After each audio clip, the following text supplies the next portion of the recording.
Shivikayam in this own palanquin. Bhishama Gatayam being unevenly carried because of Jadabharat's not working properly. Prokupitaha becoming very angry, Ubacha said, Roghugana, King Roghugana, Kimidam, what is this nonsense, sir? O fool! Tvam you, Jivat living, Mrita dead, Mam me, Kadarthikritya neglecting, Bhartri Shasanam chastisement by the master, Oti Charosi, you are overstepping. Promotasya, who are almost crazy, Cho also, te, your, Karomi, I shall do. Chikitsham, proper treatment. Dondo pani eva, like Yamraj. Janotaya, of the people in general, Yatha, so that. Prokritim, natural position. Swam, your own. Bhojishwashe, you will take to iti das. Hare Krishna. Thank you so much. Anybody would like to read the translation? Yes, Prabhu, I can read. Translation by Srila Prabhupada ki jai. Right. Thereafter, when the king saw that his palanquin was still being shaken by the carriers, he became very angry and said, "You rascal, what are you doing? Are you dead despite the life within your body? Do you know? Do you not know that I am your master? You are disregarding me and are not carrying out my order. For this disobedience, I shall now punish you, just as Jamraja, the superintendent of death, punishes sinful people. I shall give you proper treatment so that you will come to your senses and to the correct thing." Thank you, Prabhu. Thank you so much. There's no purport for this, so we'll go to the next verse, verse number 8. Okay, I'll read the verse here. It's also in the prose form, so we'll just read it and then go through the synonyms. Evam bhava abhatam api basamanam nara deva bhimanam rajasa tama sanu vidina madena tiras kritya sesa bhagavat priya nikitam pandita maninam sa bhagavan brahmano brahma bhuta sarva bhuta suhut atma yogeswara charya yam nati vyutvana matim samyamana eva vigata samya idam aha. Anybody would like to recite this? Krishna Prabhuji, I am also trying. Thank you. Evam mahu abaddhamopi bhashamanam naro devabhimanam rajasa tamasanu viddhena modena tiraskrita shesha bhagavat priyo niketam panditamaninam sa bhagavan brahmano brahmabhuta sarvabhuta suridhatma yogeshwaro charyam nati utpannamutim smayamano eva vigatasmay idamaha. Hare Krishna. So, anybody else? Hare Krishna, Prabhuji. Go ahead, Mataji. Evam bauha abadhyamopi bhashamanam naro devabhimanam rajasa tamasanu vidhyena modena tiraskrita shesha bhagavat priya niketam pandita maninam sa bhagavan brahmano brahmabhutah sarvabhuta suridatma yogeshwara charyayam nati bhutpana mannamotim Bhutpannamotim smayamano eva vigata smaya idam aho. Hare Krishna. Thank you.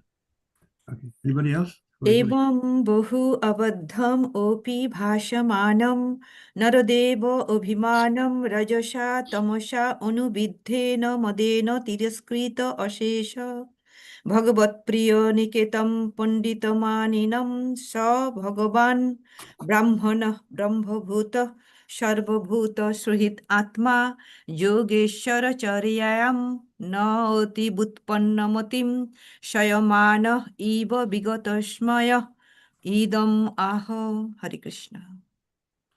Okay, we'll go to synonyms. Anybody would like to do the synonyms? Can I read, please? Hare Krishna, Prabhu. Yes, Maji, go ahead, please. Thank you. Shri Prabhupada ki jai. Evam, in this way, bahu, much, abadham, nonsensical, api, although, bhashamanam, talking, naradeva abhimanam, King Rahugana, who thought himself the ruler, Rajasa, by the material mode of passion, Tamasa, as well as by the mode of ignorance, Anuvidhena, being increased, Madena, by madness, Tiraskrita, who rebuked, Ashesha, innumerable, Bhagavat Priya Niketam, devotees of the Lord, Pandita Maninam, considering himself a very learned scholar, Saha, that, Bhagavan, spiritually most powerful, Jadabharata, Brahmana, a fully qualified Brahmana, Brahmabhuta, fully self-realized, Sarvabhuta Suhrit Atma, was thus the friend of all living entities, Yoga Ishvara, of the most advanced mystic yogis, Charyayam, in the behavior, Na Ati Vyutpanna Matim, unto King Rahugana, who was not actually experienced,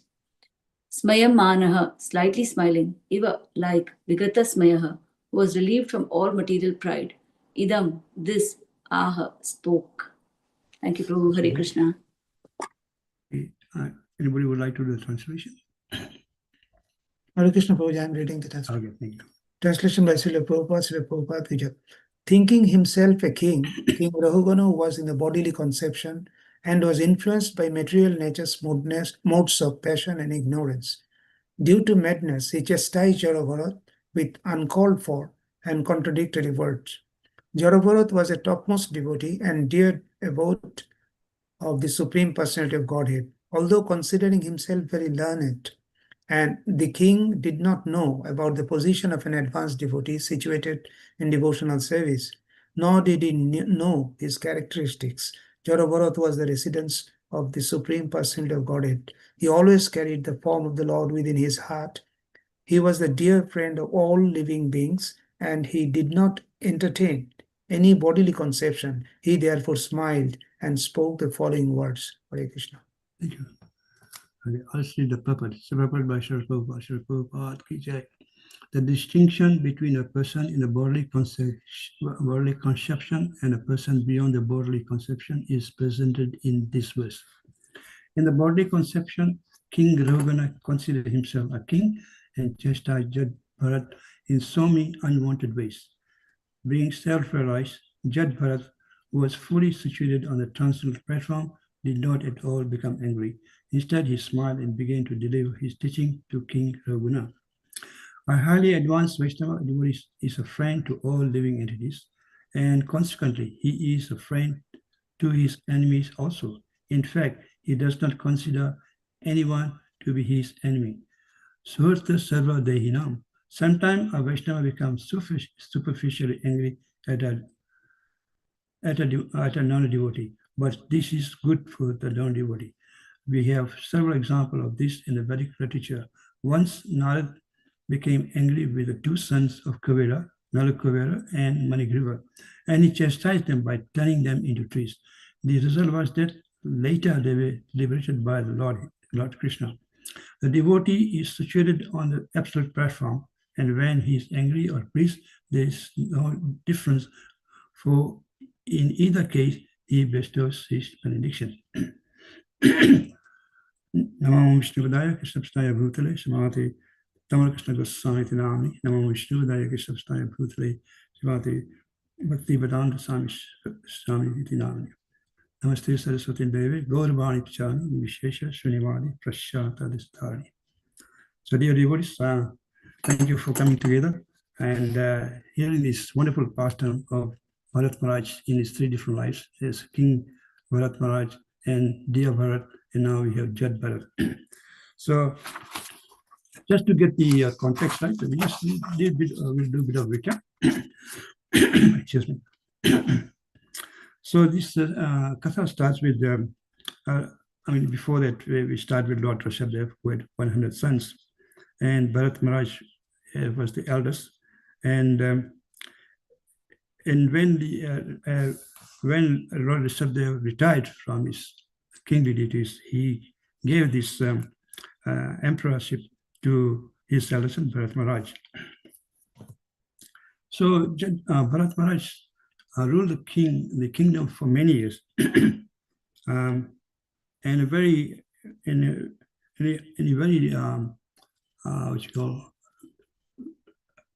a very advanced, very wonderful way. he was keeping all his subject in a proper Vedic tradition. At the same time, he was also doing his bhakti, and he was very advanced. And he constantly kept Vasudeva in his heart. He also, after finishing his kingly duties, he left home for Ulaka Ashram. And then he also started doing his tapasya and doing bhakti in a more advanced stage, to the stage at the Astakas. And he advanced the position of Bhava stage, Astasatavika. And the result was that the symptom of Astasatavika was already becoming apparent in his life. He was being transformed, like his hairs were standing on, and his voice choked up, and he would cry in separation. At that stage, there was a bit of a detour, because he got enamored to the baby deer, and so much so that he started neglecting his bhakti sadhana. And then at the end of his life, because he was so much attached to the deer, he became a deer in his next life, because he had done so much devotional service up to the stage of bhava. The Lord was very merciful. So even in the animal body of a deer, he could remember his past life. And he always associated with the devotees near ashram and only ate dry grass. So in his next life, it said from Diya Bharat to he took a birth as Jat Bharat. And in a very advanced Brahmin family. His father was very advanced, and he decided to rectify himself. So he became a Jat, inert, like a Avaduta. His father tried to train him in so many Brahminical ways, Brahminic qualities, Archvanam, proper behavior, but he was adamant. He became obstinate. He was doing something opposite, and eventually his stepbrothers they chased him out of the house. So he became Avaduta, and you see, while he's traveling, of course, he had the episode with the dacoits, and he exhibited this transcendental quality of Abhaya, complete fearlessness and dependence on Krishna. And we saw in the previous chapter how the dacoits became killed by the goddess of Kali herself, and Maharaj Jat Bharat was saved. So while I was wondering, after his episode with the dacoits, he was near the river, and there he met this curious King Rahugana, Maharaj Rahugana. He was traveling in the palanquin, and one of the palanquin bearers was not well, so they were seeking a replacement, and that's how the palanquin bearers requested Jat Bharat, because he was stout and healthy, to be one of the carriers of the palanquin. But Jat Bharat was on a very transcendental platform. So while he was working, he was doing in an uncoordinated way, because he was trying to avoid killing an ants on the way, and this angered the king. And the king chastised him, and even after that, Jat Bharat even still started doing getting the palanquin erratic way, and in coordination with the other three carriers, and that really angered the king Rahugana, who was in the palanquin, and he chastised Bharat Maharaj extremely harshly. In the previous verse we saw, in verse 6, Maharaj Rahugana chastised him in a very sarcastic way. He said, "Oh, you carried your palanquin by yourself. You must be tired. You're getting old." In such an unwarranted way, because he could not recognize Jat Bharat's position. So in this verse we see here in verse 7, after chastising Bharat Maharaj, Jat Bharat, the king became even more annoyed, more angry. So we see in this verse here, in verse 7, day after that, when the king saw that the palanquin was still being shaken by the carriers, he became very angry and said, "You rascal, what are you doing? Are you dead? Are you dead despite the life within your body? Do you not know who I am? I'm the master." So he was extremely angry because previously Maharaj Raghuvan called him my friend, my brother in a sarcastic way. But when Jat Maharaj continued to carrying the palanquin in an erratic way, he lost his temper and he was chastising, giving him so many bad words and also threatening with punishment. So in the next verse we see, then here we see in the verse 8 we says, Bharat, the King Raghunatha was in a bodily platform because he was a king. He was thinking, I'm the body, I'm the king in this position. And he was not, he was in the mode of passion and ignorance. And he was like a mad person. He couldn't recognize Bharat Maharaj's topmost qualities. And he starts chastising him. So in this verse 8, we can see is describe his topmost qualities, how he's a great Vaishnava. We'll go through that section shortly. So there are 3-4 episodes in this. We can see that prior to his discussion in this King Raghunatha, Bharat Maharaj was being chastised, but he kept his cool.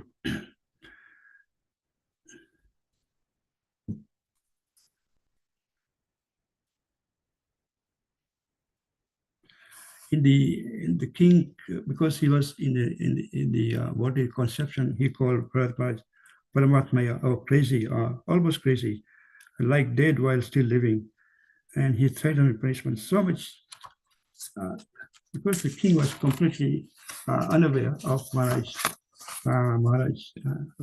Jat Maharaj's position. So what is the quality we can see from here? The Jat Maharaj was very being provoked. Instead of reacting, he kept his cool. Actually, he smiled. Just imagine somebody being chastised so severely, and then he's smiling, and then out of his causeless mercy, he instructed in a future verses. Jat Maharaj instructed Maharaj Raghunatha they'll come later on. So this is the quality of a great devotee, even in spite of being rebuked, chastised, threatened. He does not retaliate. He doesn't react. He knows his position quite well. He was being incoordinated in his carrying the palanquin because he is in a transit position. He could see all the living entities equally, Pandita Samadarshana. So he was trying to avoid the ants. Although he was in a what you call very advanced stage, like acting like crazy, Avadhuta, but he knew his position. He was still knew his position as a well-wisher of all the living, even the ants. So that's why he was acting in that position. So there are two things to learn from this incident. First is that there was extreme tolerance, even under huge provocation, and the other one is that we see here Jat Maharaj did not compromise his position. He could easily say to the king, "Oh, king, I'm sorry. I'll just work as the other 3 carriers are doing. Never mind the ants or anything on the way." So he was not compromising his transcendental position. He was not compromising the quality of karuna, the mercy. And he was still, although in the Avadhuta stage, he could do that because the Avadhuta is not bound by the traditional rules and regulation, but he maintained his position. He did not compromise, and he was extremely tolerant. So this quality of a devotee is very well versed. This very well enumerated in Bhagavad, Srimad Bhagavatam. I just read the translation.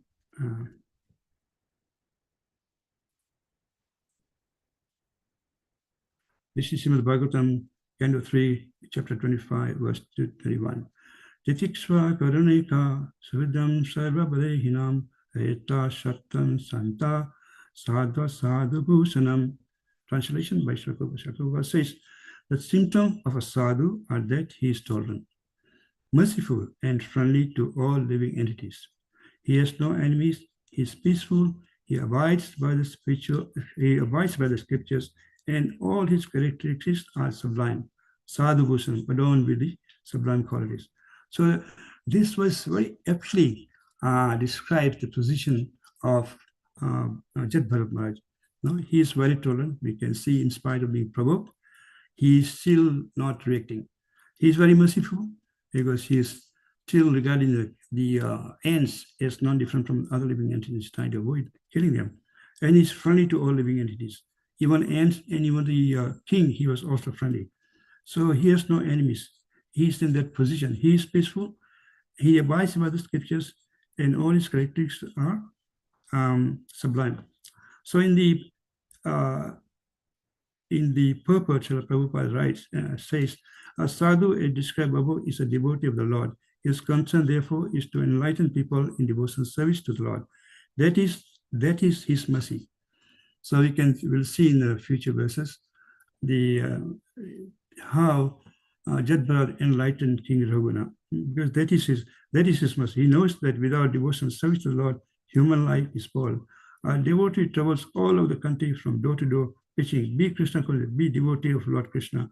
Don't spoil your life in simply fulfilling your animal propensities. Human life is meant for self-realization or Krishna consciousness. These are the preaching of a sadhu. We can see also this is also embodies Srila Prabhupada's mood, being tolerant, merciful, friendly. We just saw in the Prabhupada Lila Mitra this morning, he was quite, he chastised his servants, but the idea is to correct them, not for hurting them. So this is the characteristics of a sadhu, who is a true sadhu. So to understand true sadhu, we had to really understand this titiksha, being tolerant, karunika, merciful, suhrada, sarvabhutan, merciful to all living beings, not only human beings. Ajata sattva, inimical to none, even to his enemies. And he is santa, peaceful, he sadhva, abiding by the scripture, and sadhu bhusam. So these are the characters that adorns the sadhu. So sadhu is known by, these are some of the qualities of a sadhu. We see this this thing in Srila Prabhupada and many great acharyas and Vaishnavas. So this is characteristics exhibited by Jat Bharat. In spite of being provoked, he's being very tolerant, he's not reacting, and he smiles. Then the opposite side is that Jat Bharat, Maharaj Raghugana, he is quite opposite. He's judging the position of Jat Bharat by his outlook. We know in English that saying this, one should not judge a book by its cover. So Maharaj Raghugana could not recognize Jat Bharat's qualities.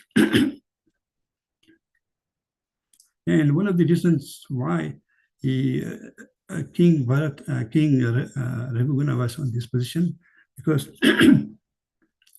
he was in a bodily platform. We said he was saying, I am the king, this is my orders, the orders should be carried out.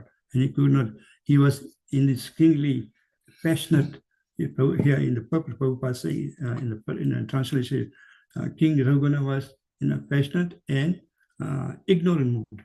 He was like a mad person.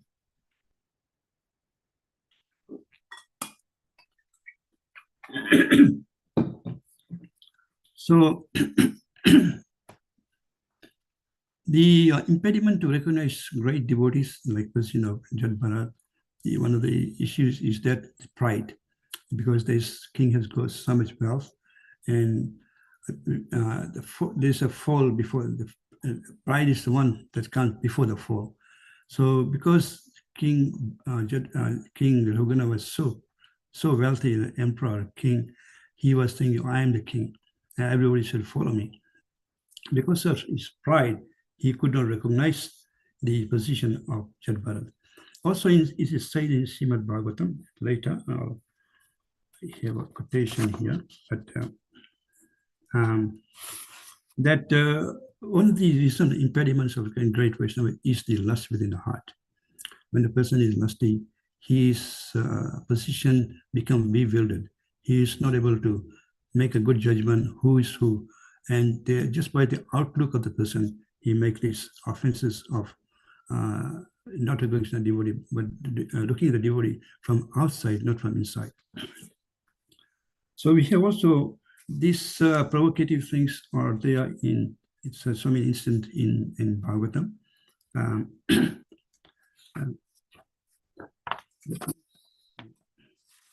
The prime example of the Karnika is this the Katha of Prahlad Maharaj and his father Hiranyakasipu. Hiranyakasipu mistreated Prahlad Maharaj in so many different ways, but never Prahlad became angry. He was still very merciful to his father, trying to rectify him, in spite of it being so much trying to. Prahlad Maharaj, Hiranyakasipu was trying to kill him, but he never fell to the position of criticizing Hiranyakasipu or speaking anything ill about him. Then we have Amrish Maharaj and Durvasa Muni. In spite of a small infringement on behalf of,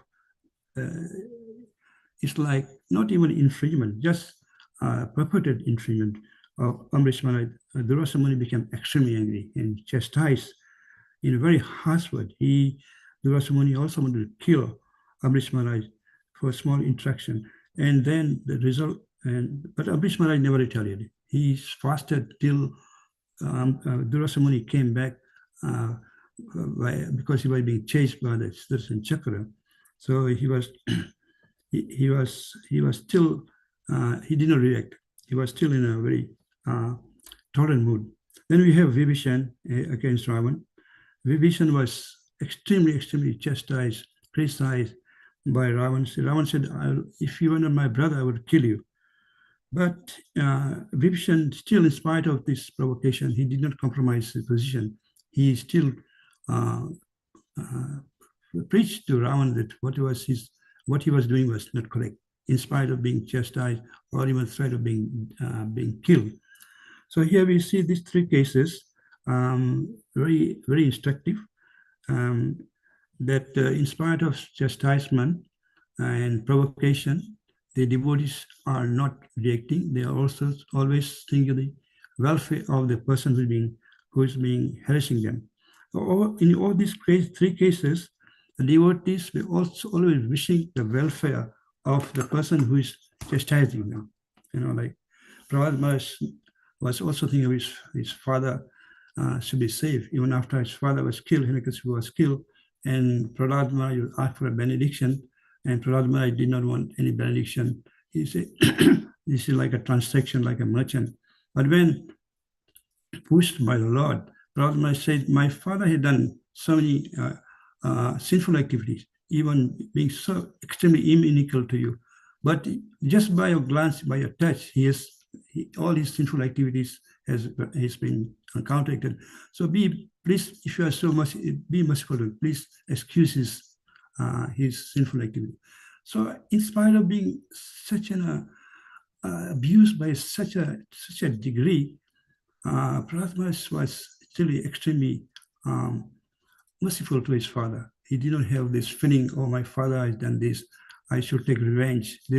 This did not arise in his heart at all. This is a position of a great Vaishnava. Here we see same thing, Jad Bharat being abused, but he was such a great in a transient position. He did not think that what's his name? Raghunath should be punished or there should be a revenge. And also we see Vibhishan also by his mercy, Lord Ramchandra killed Ravana. He also got liberation.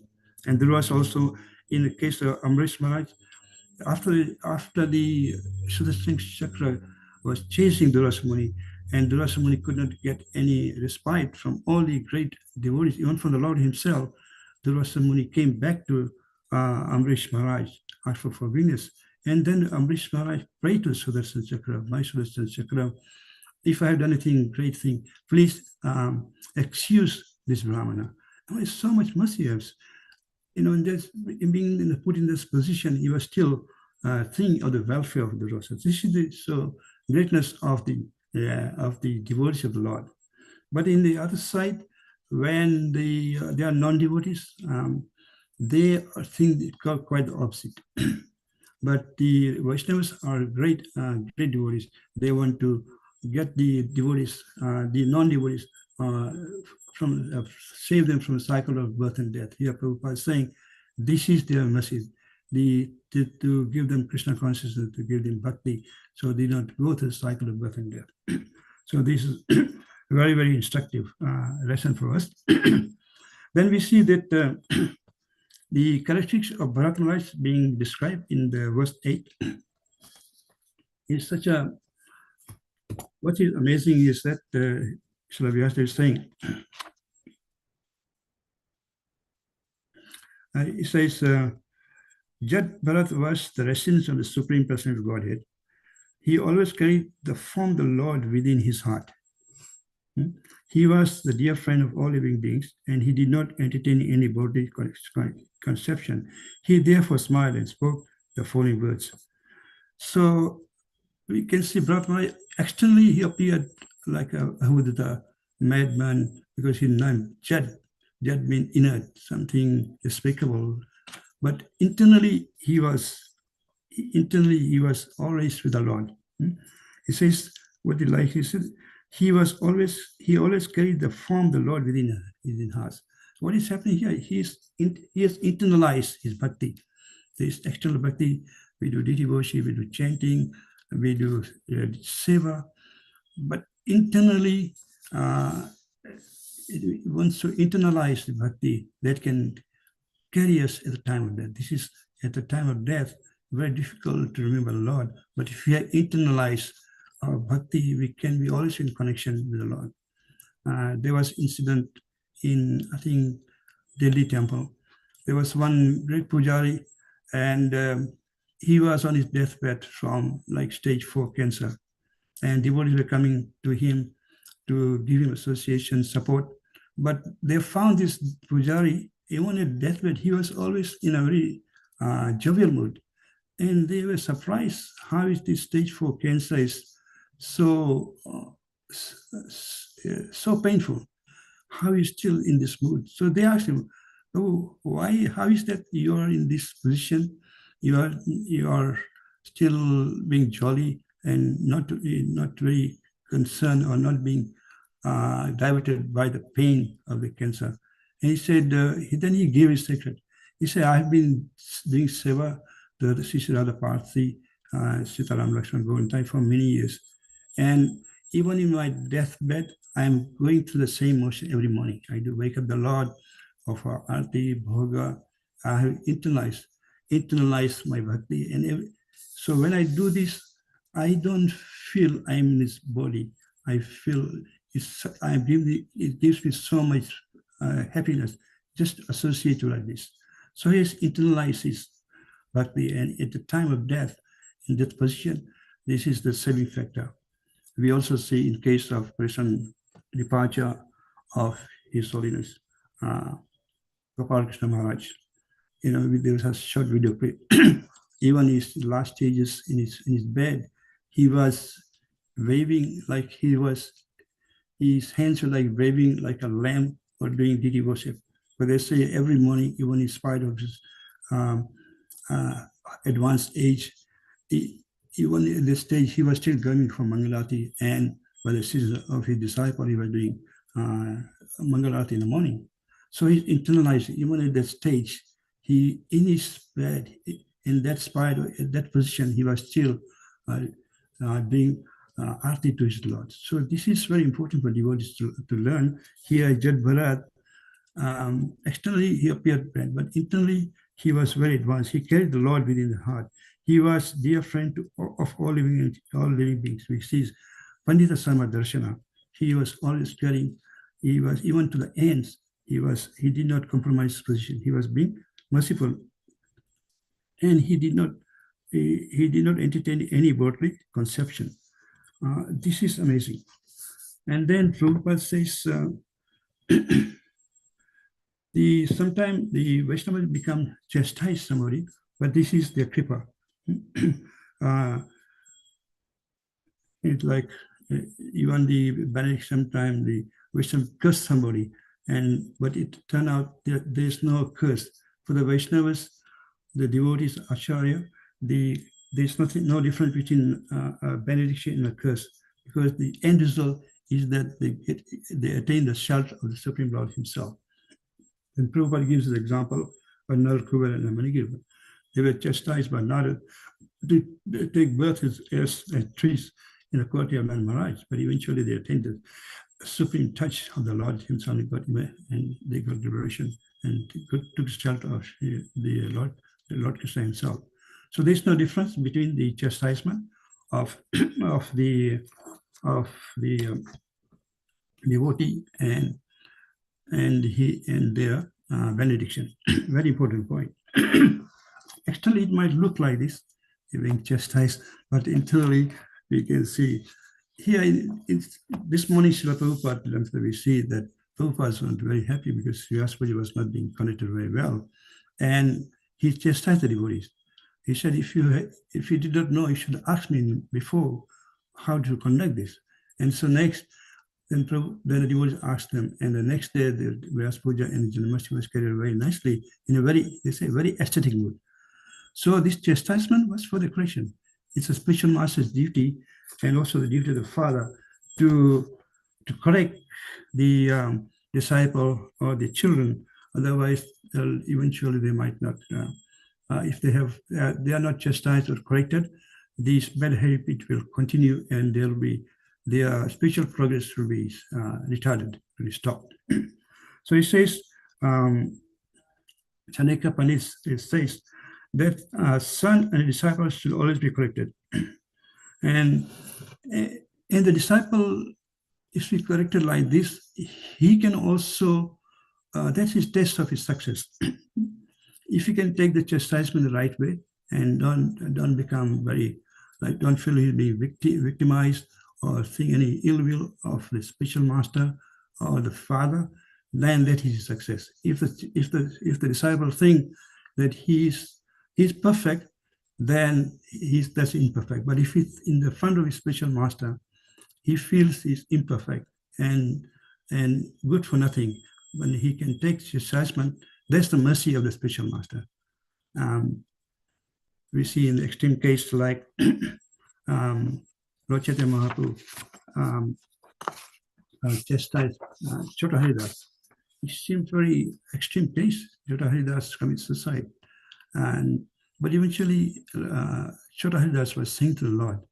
But to set a standard, Lord Chaitanya had to do this. Otherwise, in future, people might think the sannyasis can associate with women mystically, and there will be no standard. So to set a standard and to elevate the devotees, sometimes the spiritual masters are very, very heavy. But if the disciple take the chastisement, and that's his advancement. My spiritual master, Tamal Krishna Maharaj, was also very heavy, very, very heavy. One time in Suva, he chastised the president so badly, and the president was thinking, I think I'll leave the moon. I don't think I can take this anymore. But eventually the realization that was for his own good, to break our ego, or we are not doing service properly. The spiritual master becomes sometimes heavy, and then the devotee can realize, oh, this is my own good. I should not think like this, to leave the moment. This is my own rectification, my own purification. He took it very nicely and became very great devotees like this. So spiritual master or the father can only give chastisement to the person who are able to take it. If they are not able to take it, that is their misfortune. So the chastisement of spiritual master or of the father who is for their own progress. So, and only very few devotees get this chastisement. We see in Prabhupada Lila Mitra that one Satsu Maharaj, he was Prabhupada's secretary, and Prabhupada was writing a letter, and he says, carbon copies enclosed. And Satsu Maharaj forgot to put the carbon copy. And later on, when the letter was posted, he told Prabhupada, sorry, I forgot to put the carbon copy. And Prabhupada became extremely angry. He chastised him like anything. You are useless, good for nothing. Because you've done this, my people who are going to receive this, they think I'm taking this very lightly. My person will remain mice. So he chastised him like anything. And Sasur Maharaj was crying. And then he said, Srila Prabhupada, what I'll do is I'll send another letter with the carbon copy. So this he rectified, then Prabhupada became pleased. But just for the sake of advancing his disciple, Prabhupada was very happy. So it's not that sometimes a spiritual master may become heavy or chastise a devotee. One should not think in a negative way. It's just for the advancements of the devotee that the spiritual master does this. My spiritual master known for being very heavy to many devotees. And then he told us, I'm not doing this for my own sanctification, or to make you afraid or to think negative. This is the way I was taught by Srila Prabhupada. A disciple has to be corrected for their own advancement. He said, if you go to Golok Vrindavan, in the association of, eventually we will be serving Radha and Krishna, and if you are not taught properly, and we are still negative ideas, how will we be able to serve the Lordship in the spiritual world if you are not able to serve them nicely in the world here now? So this for our own purification or rectification, we have to do this right now. Take our service very seriously and do the best.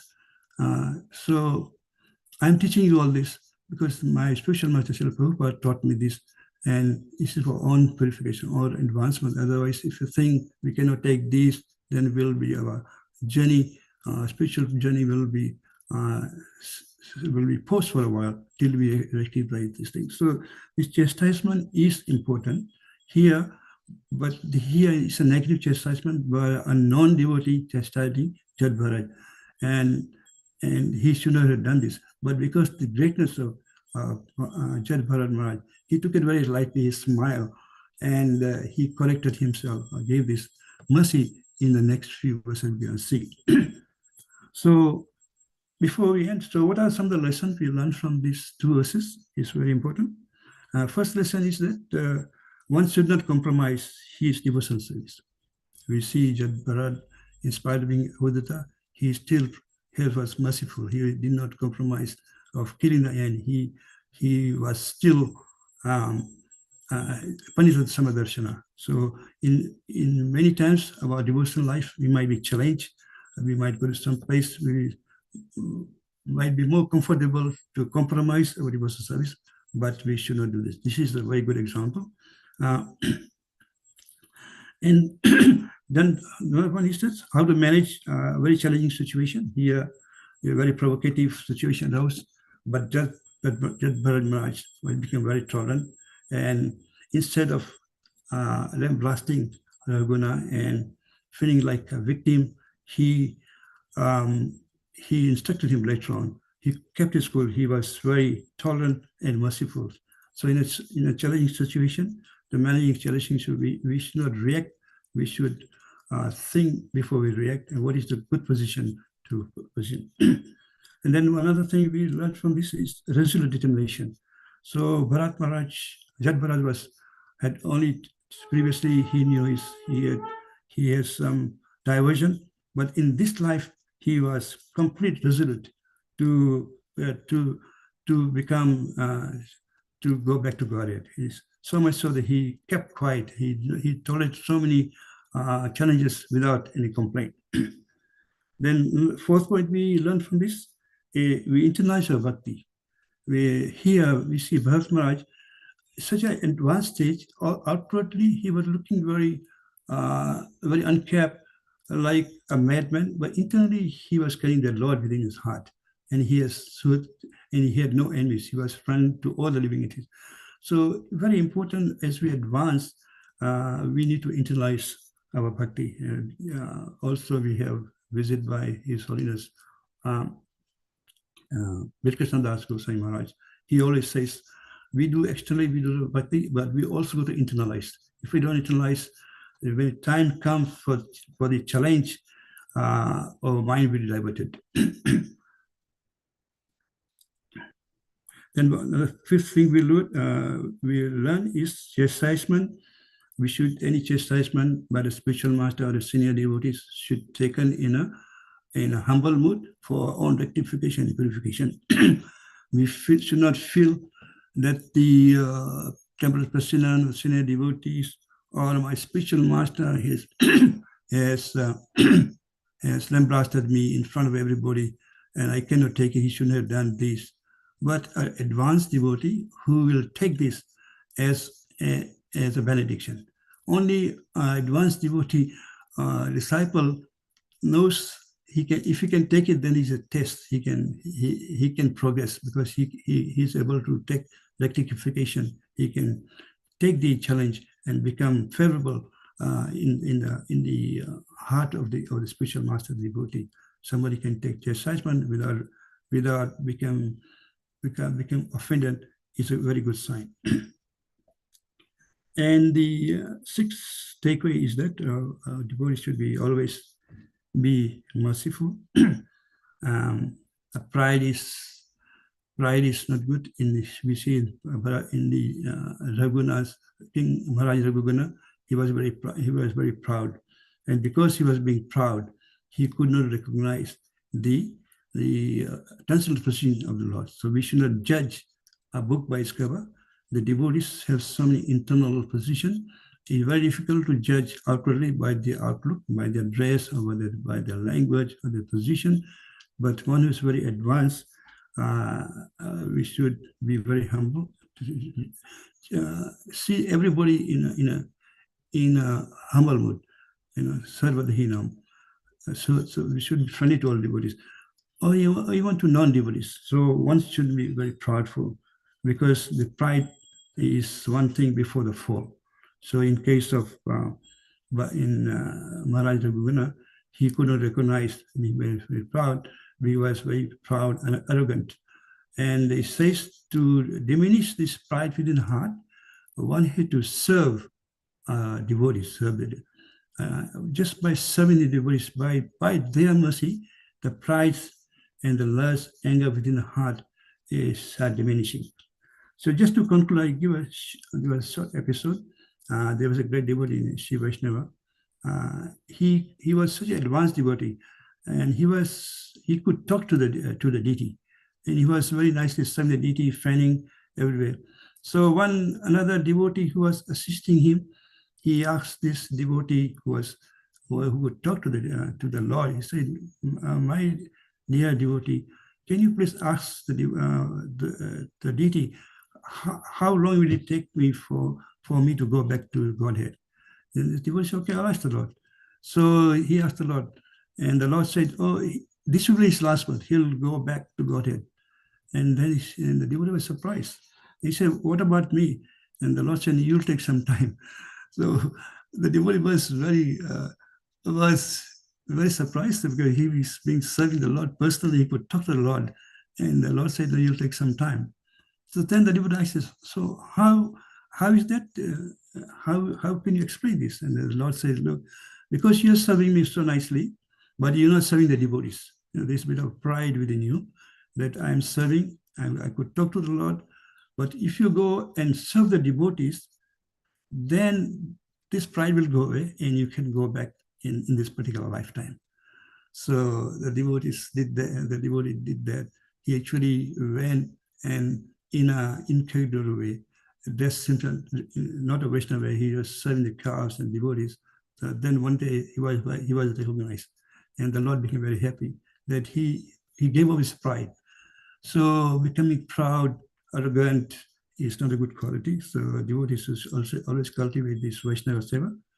So this Vaishnava Seva, Nam Ruchi, was just something.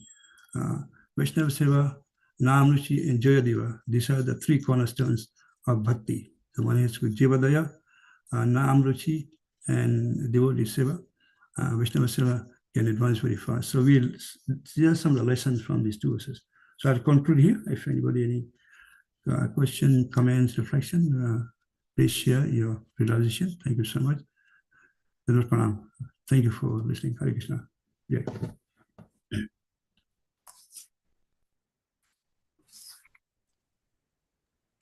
Hare Krishna Prabhu, Dandavat Pranam. Dandavat Thank you Pranam. very much for explaining so many things and practically the practical aspect of it in our devotional life. You have very nicely told that sometimes spiritual master chastise, we have to accept it in that spirit, because it is also, and in the previously in I think 5:18 verse, there is a verse that Guru no shashat, Sajano no Satsat, where it is telling that a guru is not a guru, a husband is not a husband if he cannot free his subordinate from Samutpetu Mrityum, from this continuous cycle of birth and death, if he cannot relieve him. So that is the purpose. That's why it is, my Guru Maharaj also says, Guru means heavy. So he has taken the task to take his devotees from this material world to the spiritual world. So whatever is necessary, he does it. And from our material point of view, sometimes one may be upset because when he says in the way, but it is an opportunity for us. As you have told, in Prabhupada is told in the verse also that Narad Muni, by the cursing of Narad Muni, the two sons of Kuber was relieved and delivered by Lord. So we have to accept the direction given by our senior Vaishnavas or from our spiritual master, and we should accept it in that spirit because they are connected to the Lord, and whatever they say is the correct position. We have to accept it. That means we are not correct and we have to correct ourselves. That is the thing we have to learn at every moment. So we should not take anything by face value, but always find out what is the goal for that, why he has told me, and accept it, and it will be good for us. And that is a very important lesson here. When Jarabharat was telling to King Rahugana, he was trying to deliver him from the position he is in, so that he can move to the transcendental position. So thank you very much, Prabhu, for bringing that point, and all other points as well. Hare Krishna. Thank you, Prabhu. Anybody else? Go ahead. Thank you, Prabhu. Very nice class. So many points you have discussed, but 2 points I'm taking my heart. That chastisement from Srila Prabhupada and from our Guru Maharaj, we should take as for our improvement. And it is their mercy to us, to improvement for our life, from our bhakti life. And bhakti must be from heart, not from the outside. Also, we should not judge to seeing the outside of the devotee or anyone. This is my 2 points. Also, we have discussed so nicely about that. The first would be the sadhaka's qualities, gun, and how is the Jada Bharat's quality. And Rahugana is in the bodily platform. Yes. He actually does not know who is Jada Bharat, who is pure devotee of the Lord. Very nice class, Prabhu. Thank you. Thank you Hare so much. Krishna. Okay, anybody else before we close? Hare Krishna, Prabhu, Dandavat Pranam. Prabhu, just one question. When we look at different categories of devotee like Kanishta Adhikari, Madhyam Adhikari, and Uttam Adhikari. So like Jada Bharat Maharaj was very neutral to King when he looked at when he did something to Jada Bharat, and he was neutral. When we look at the practical aspect of a devotee, whatever stage he is, how to react with the normal people, like example Mayavadi, or if you meet some other devotees of different school of thoughts. So how do you suggest like dealing with in a practical way when we look at these things? Okay, Just thank you so much for this wonderful question, Prabhu. So I say in the scripture, the Uttamadhikari, we should serve him, because if you serve him, we get the mercy. When you like one who is in position like Jada Bharat, it's good to serve them, because by serving them we get the mercy. And one who is in an equal position, or god brother or a similar position, we should be friendly to them. And one who is innocent, we can give them our association to bring them upward. But one who is not in the position, who is below the position of being innocent, who is critical, who thinks themselves to become the Lord Himself, we should not associate with them. We should give the association.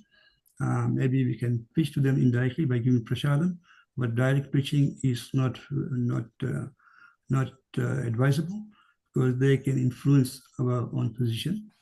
Say somebody who associates them Mayavadis, they can also become by their contamination come to us. So what's the verse? Mayavada Bhashya Sunya Sabnashya or something like this. So one who is very critical of the Lord, who is atheist or not atheist or arrogant, who criticize devotees, it's no good associating with them. But we can help their spiritual life by giving them some prasadam, or give some items or some garland or some flower, as long as they don't respect those things. If they disrespect prasadam, like some religion, they don't like prasadam, we don't give it to them, because they become more offensive. So best to keep away from them. So these are the positions. For the Uttamadhikari, we serve them. Madhyamadhikari, on a similar platform, we become friendship with them, and we can discuss katha. People who are on an innocent platform, we give association and give them Krishna katha. And one who is envious, who is impersonal, Mayavadi, who are antagonistic to the Lord, then we do not associate. We can try to give them some prasadam or some other way to bring them to the platform, at least to the innocent level. This is the normal how the acharyas have said. Thank you for this. Hopefully this is helpful, Prabhu. Yes, Prabhu. Thank you so much, Prabhu. Thanks for clarifying. Hare Krishna. Okay, I think we are out of time, so we'll end here. Thank you, everyone, for being here this morning. Wonderful. In the cold morning, it's 5 degrees this morning. So to spare your time to do this katha. So thank you very much for being here.